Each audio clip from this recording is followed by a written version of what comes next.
निशांत सुंदर पाणिग्राही आज गणतंत्र दिवस कहूँ चाहूँ।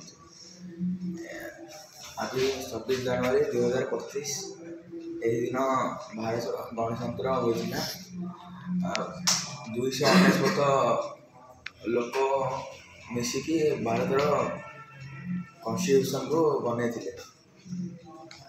तार प्रेसिडेंट थे राजेंद्र प्रसाद और ड्राफ्टिंग कमिटीर चेयरमैन थे भीमराव अम्बेडकर।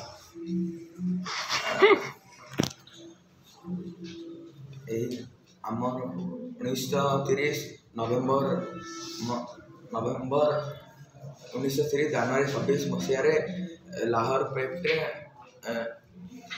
जवाहरलाल नेहरू पूर्ण स्वराज डाकरा देते। दिन से प्रथम थर भारतर जातीय पताका को उत्कलन करते।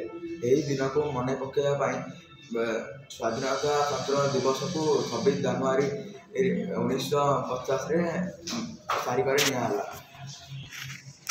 धन्यवाद।